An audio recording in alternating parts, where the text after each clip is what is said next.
What is up, YouTube? Welcome back to the channel. We're going to be going through pretty much a little bit of everything when it comes to the market. We're going to go through the new legends, pack gods, basically everything I'm thinking about within the market, selling, buying, all that fun stuff. But hopping into it, the legends dropping tomorrow. Rondé Barber, if you had kept his 93 overall team of the week as a failed Super Bowl legend investment, like I kind of told you to.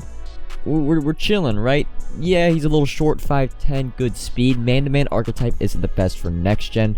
Rondé Barber, it's a decent legend. Then Christian Okoye, a new legend, so it's kind of good to see that they still have some rights of some first-time legends in the game. And yeah, we just got Marcus Allen as a Chiefs running back, but this Christian Okoye, I have a feeling is going to be maybe the best running back in the game because 95 speed with his weight. I'm assuming he's going to be over 250 pounds. Nigerian Nightmare. I think he's going to be used a lot like LeGarrette Blount is as really a power running back. And we know catching, every running back can catch the ball like crazy in this game. You don't even need abilities for it.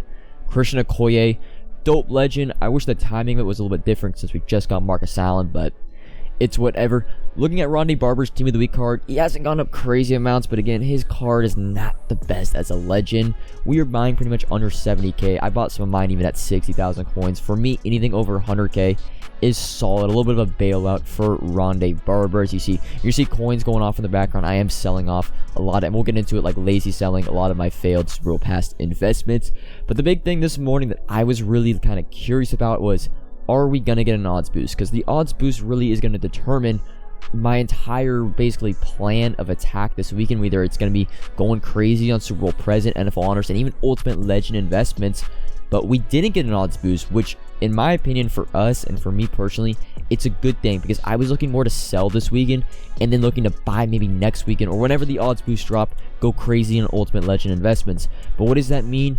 Pretty much it does mean the 99 overall Mickey Mouse bailout for our Super Bowl pass investments are crazy. Pretty much every card we bought, minus I'd say maybe Mike Haynes is probably same, but all the 94s, Roger Craig, Keyshawn Johnson, Jim Kelly, Willie McGinnis, all these cards are just a little bit, like, I don't want to say significantly up in price, but they're up in price to the point where after tax we're basically breaking even or making even a little bit of profit off the investments. You can see Plaxico Burst 72k. I was buying under 65. McGinnis I was buying under 60. He's been selling at 72, 73. Roger Craig I was buying like at 85, 90k. Pretty much making a small profit in all the failed investments, which is always great to see. Of course, Ronnie Lott. Hopefully you listened to me when I told you guys Ronnie Lott, just hold on and wait for him to sell him in the afternoon because I think he's 200k on PlayStation, about 180 on Xbox. So it's good for that. We pretty much, even though we didn't hit on many investments, we kind of hit now because the trading market has just kind of gone up. And of course, with no odds boost and the trading demand from the reroll, it's going to be going up. Now moving into kind of the buying of like Super Bowl present NFL honors investments. Again, we're not buying these cards as a plan. And by the way, join the Discord. You can see individual prices on all these cards.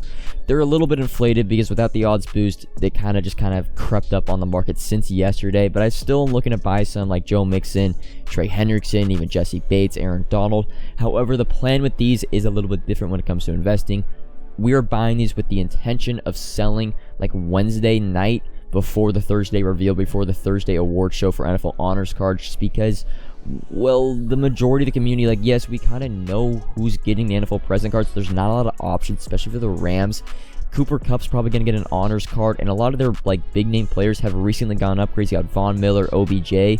Aaron Donald is, like, we kind of know he's going to be getting the champion for the Rams, but everyone knows he's getting the champion for the Rams, and we've had kind of 2 weeks to buy these cards, whereas Super Bowl pass, it was like you had like a week, less than a week, and that's why Ronnie Lott really like spiked, because he was a surprise kind of hit. It was not a guaranteed thing, whereas Aaron Donald is just, I'd say 95% to get a card, but everyone knows that, which means everyone's investing in him. I could already tell you he's being over invested in, so we're going to be buying like this weekend if you can get at the right price and with the intention of selling like Wednesday night in kind of a hedging 95% of our investments. But that's kind of what it's going down with the NFL honors, NFL present investments. You could go into Discord and see my individual prices. They are a little bit lower than what they are on the market just because we're not buying at inflated prices. We want to be patient with those sales. Moving on now to LTDs, I know Mike Gesicki and Amani on Xbox still has not been fixed. If you want to even buy these cards on the market for your team, like I know Amani's probably a top 3 corner in the game.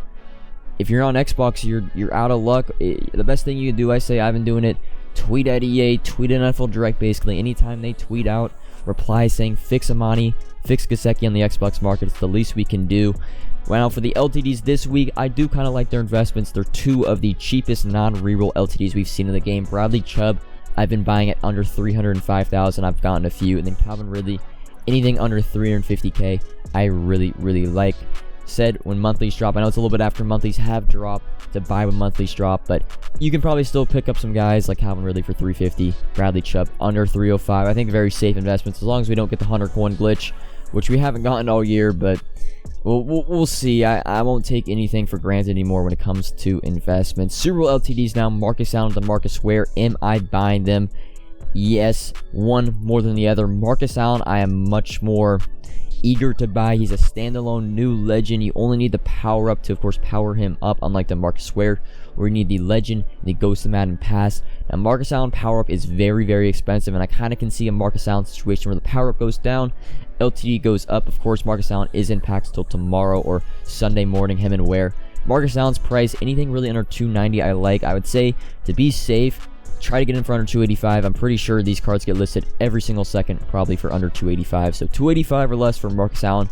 I like him a lot more than DeMarcus Ware, just because DeMarcus Ware has more, I'd say, positional competition with Bradley Chubb. By the way, Bradley Chubb, the reason why I still am investing, and I know we have DeMarcus Ware, he's cheaper, but like I said, Bradley Chubb only has his core elite and his power up, whereas DeMarcus Ware has the Ghost of Madden pass, and that's an extra 200,000 coins needed to power up DeMarcus Ware. So it still gives Bradley Chubb a little bit of an edge, I'd say, in the power up department. It's why I'm still liking his investment. 305 under. DeMarcus Ware, 280 or under. Be very greedy with him. I'm really even buying, I'd say, 278 or under. You're going to be trying to buy two right now. I get this one for 275, but I missed one for 278. I'm not going to go out and buy 20 DeMarcus Wares, 20 DeMarcus Allens. I'd say my numbers, I'm probably going to buy like 10 of each. Maybe 10 Marcus Allens, like 6 or 7 DeMarcus Wares. Marcus Allen, I think, has good potential. These cards aren't going to go from 280 to 500k. I think at max, Marcus Allen, kind of a price, I don't know, timeline for him, 285 to like 350 is very solid. DeMarcus Ware, 280 to like 325, 330, making like 10 to 15k on each of those cards. But you can start buying them tonight if you can get them for those prices. Again, they quick sell for 250k. They can't go much lower than they already are. Now moving into kind of lazy selling coin method. What I think the best kind of coin method for this weekend is, because TB2 taking a little bit of a hit because the 8-8 overalls are kind of like shrinking in price down to like 25, 26k. Now, if you've been following the channel, I had a video about 2 weeks ago talking about lazy selling pretty much any card.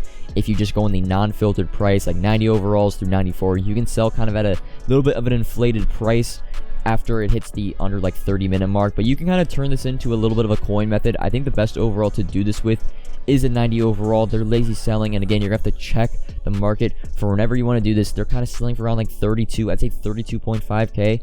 So even picking up any 90 overalls under 27k, selling for 32.5, yes, you're making like 2.5k per card. But if you use all 20 of your auction house slots, that's gonna be like 50k every hour, which is not bad. Maybe do a little batch of 20, and these cards really aren't that hard to get under 27k.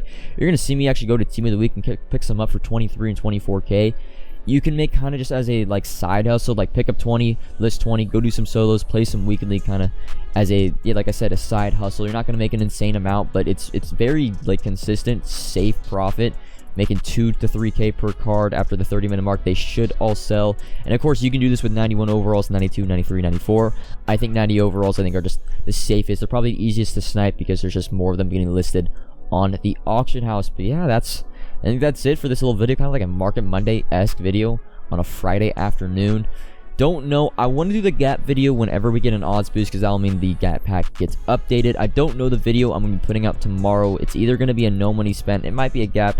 I'm still determining what it's going to be, but that is all for this video. We kind of went through everything. LTDs, our failed and legends. Like, basically my plan this weekend is it's a selling weekend and not a buying weekend. I'm going to be very patient and greedy with my present and NFL honors investments, because I don't necessarily love them as investments. It's more just to sell in the hype midweek type thing. But again, that's all for the video. Comment if you have any questions, like if you enjoyed, subscribe if you're new. I will be streaming about an hour or two after this video uploads, and until tomorrow, peace.